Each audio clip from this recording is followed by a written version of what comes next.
Imagine winds so powerful that it took a tree like this, ripping it out by its roots, flattening everything. I'm on the site of one of the university's most popular team sports. I'm talking about basketball. Buildings like this have survived because the university simply didn't have the money to replace it. Now it's time to go and be replaced by this new Student Success Center. It's exhibits like these that the museum helped curate for the university. Now it's got the office space to make inventions like these. Congressman Womack is currently taking Kilmer around Arkansas's 3rd Congressional District to show him how local issues affect us here. One of the biggest concerns for Fayetteville natives is losing historical landmarks like this house behind me. I'm on the site of one of the university's most popular team sports. I'm talking about basketball. But what if I told you about a team that not many Razorback fans know about?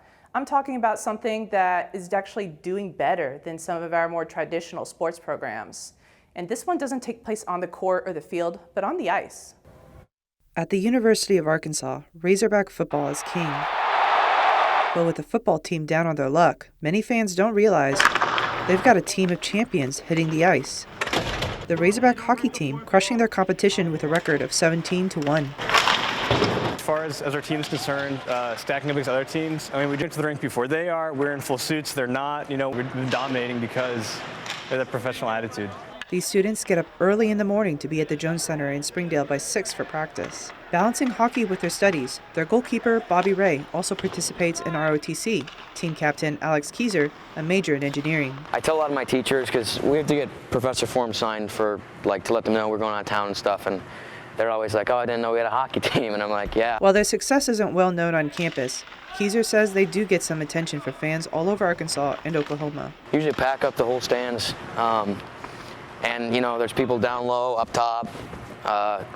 People love us here, and we love to play for them, so. The team players, they have to juggle school and sports, and on top of that, they're traveling around the country to play. A couple weeks ago, they were in Michigan. I heard this month that they were in Alabama. For UATV, I'm Kelly Miller. It's exhibits like these that the museum helped curate for the university. Now, it wants students to assist in the process. All you have to do is be a University of Arkansas student and have the desire to participate. All majors welcome. The collection began in the 1870s, and it was used as a teaching tool for the geology department. Since then, it's evolved. Multiple donors have contributed artifacts of archaeological, cultural, and historical significance. It's because of this diverse collection that the curator of the museum says she wants people from all fields of study to participate. We really would like a diverse audience for this council because our collections are so diverse. Because we span across the arts and sciences, having a little bit of everybody on board, I think, would make this council most successful. Now, Lamb says that she's not quite sure how long students will be expected to serve on the council. That's because the idea is so new. That will be determined later. Reporting live on campus, this is Kelly Miller for UATV. Kaylin, demolition already on its way for the building formerly known as the School of Social Work, and it's going to be replaced by this brand new Student Success Center in 2020. But there's more to this story than you think. It's a history that goes back over 100 years. After housing countless classes for many generations of alumni, this structure will finally come down. I had an English composition class my very first year in college in that building. There was something really nice and nostalgic about, remembering that building that way. Built in 1905, it was one of 6 structures erected that year. Now, only 3 of those buildings remain: the Agricultural Annex, Carnell Hall, and what most recently housed the School of Social Work. And one of them was a new chemistry building, and that's what that building was originally. It was a chemistry building. The beginning stages of demolition began this month. After it was marked to be scrapped over 100 years ago, back in 1925, the university hired an architecture firm out of St. Louis. They drafted a plan called the Master Plan of 1925 that called for the removal of all of the older structures on campus that didn't fit in with their plan. Buildings like this have survived because the university simply didn't have the money to replace it. Now it's time to go and be replaced by this new Student Success Center. This will create a new legacy, such as the Silas Hunt Memorial that's already been placed proudly beside it. Go ahead and do it. 1, 2, 3. It was at the Silas Hunt Memorial that university officials and students participated in the groundbreaking for the new Student Success Center that will be built on this site. Chancellor Joe Steinmetz says placing the Success Center next to the Silas Hunt Memorial serves as a call to action. Because while he was accepted, he was not welcomed. He was not encouraged. He was not embraced. He was not made to feel part of the campus or this great community. We can and will do better by our students. Making new history on campus. This building has already served so many purposes. It's housed the School of Law, it's housed chemistry, it's housed geography, and it's housed psychology. Now, soon it will, in 2020, it's gonna serve one more purpose for the campus. UATV, Kelly Miller. Here I am at Stadium Drive Garage, located in the heart of University of Arkansas. It's one of these central hubs for parking, but it's not enough anymore. Parking overflow off campus has gotten so bad that it's forcing the local government to expand its parking program. Sororities located on Maple Street have their girls park their vehicles in the neighborhood behind them. It's gotten so bad that the city council approved a residential parking permit program for that block. The parking behind Kappa Delta and Pi Beta Phi just moved a block over in response. Now neighbors want that residential parking program for themselves, but they face pushback from people who want their public space protected. So the city reviewed it and determined mixed parking to be the solution.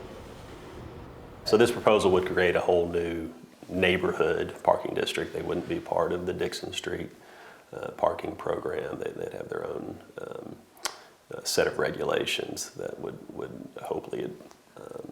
hopefully address this issue.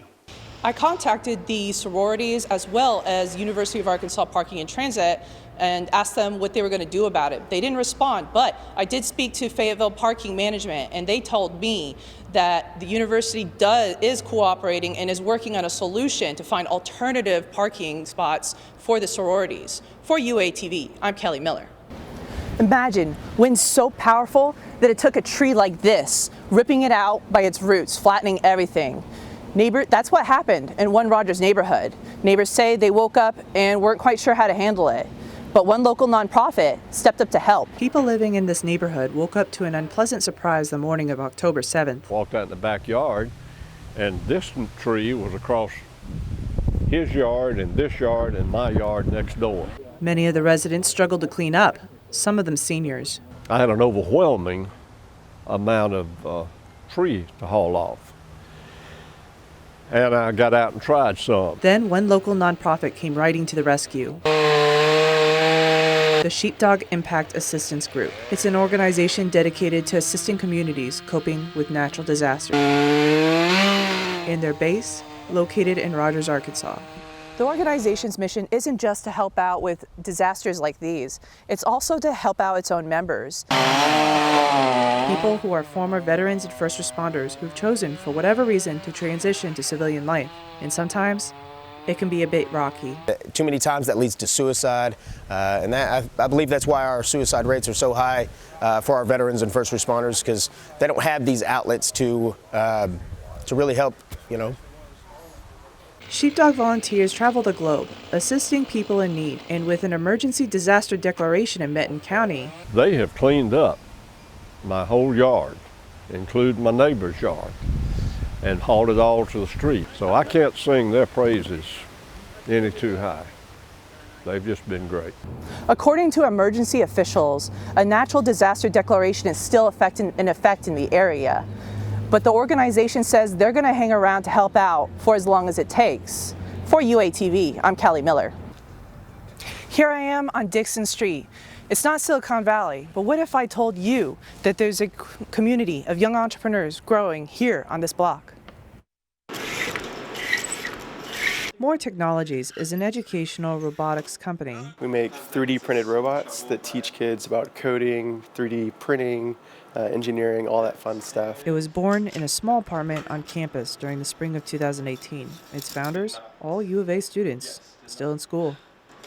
And it's kind of like free, open-ended. You can build cool stuff. And what I'm putting together right now is like an example project, what you can do with all those parts. Now it's the first company to make its home in Startup Village, a new program launched this semester by the U of A. It took more technologies almost 2 years to get out of the garage phase. And thanks to Startup Village, now it's got the office space to make inventions like these. And so what we're really trying to do is take the companies that need free or low-cost office space and give them that space to help grow their companies. So these are all our printers. Not just in office. Startup Village also provided more technologies with space for its 3D printers, and other companies will be moving in soon. Genome X, which is a biometrics company, so they make genome sequencing. Shop Timely, which does price comparison on Amazon, Target, and Walmart, and a bunch of other tech companies. Building a community of innovators right here in Arkansas.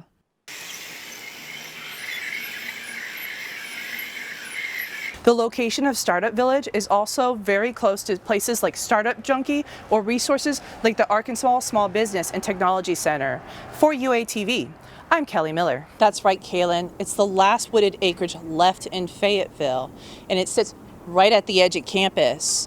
Over 550 units will be built on that land, and members of the community say they want to stop it. And it's the last forest, urban forest, this side of Highway 49, where the wildlife can escape to. Markham Hill consists of 144 acres. Fayetteville's water tower rests on the land, along with pasture, a barn, and Pratt Inn. Fayetteville's Roots Festival takes place on it every year, and it's on the National Registry for Historic Places. One of the biggest concerns for Fayetteville natives is losing historical landmarks like this house behind me, which belonged to Evangeline Pratt Archer back in 1962 when she helped found the Ozark Society. She worked with Neil Compton, who people might know.